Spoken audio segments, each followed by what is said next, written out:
வணக்கம். நேரு யுவகேந்திரா சார்பில் மேரிமாதா கல்லூரியில் மாவட்ட அளவில் இளையோர் திருவிழா நிகழ்ச்சி வெகு சிறப்பாக நடைபெற்றது. நிகழ்ச்சியின் முதல் பகுதியாக அரசு துறைகளில் மாணவர்களுக்காக வைக்கப்பட்ட கண்காட்சி திட்டங்கள், சமூக நலத்துறை, சுகாதாரத்துறை, RSETI, தேனிகனரா வங்கி, தபால் அலுவலகம், வேலைவாய்ப்பு அலுவலகம், களவிளம்பர அலுவலகம் ஆகியவற்றினை நமது சிறப்பு விருந்தினர் சட்டமன்ற உறுப்பினர் அவர்கள் பார்வையிட்டார். இந்த நிகழ்ச்சியில் வரவேற்புரையாக நேரு யுவகேந்திரா இளையோர் அலுவலர் சரண் வி. கோபால் அவர்கள் வரவேற்றார். இந்த நிகழ்ச்சியில் பெரியகுளம் சட்டமன்ற உறுப்பினர் KS சரவணன்குமார் மற்றும் கலாலுதவி கமிஷனர் ரவிச்சந்திரன் பெரியகுளம், கல்லூரி முதல்வர் பாதர் ஐசக், நகராட்சி சேர்மன் சுமித்ரா சிவகுமார் மற்றும் ஒன்றிய குழு தலைவர் தங்கபாண்டியன், உணவு பாதுகாப்புத்துறை அலுவலர் சத்தீஸ்வரன் ஆகியோர் கலந்து கொண்டு குத்துவிளக்கு ஏற்றி இவ்விழாவை துவக்கி வைத்தனர்.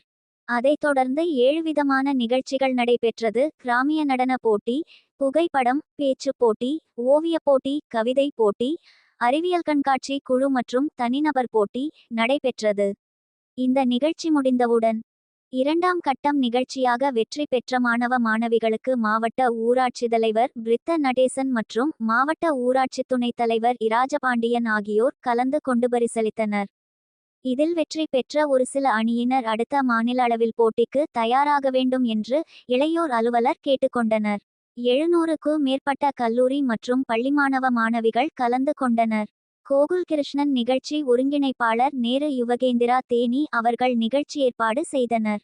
அரசியல் சிந்தனை செய்திகள் டிஜிட்டல் முருகேசன்.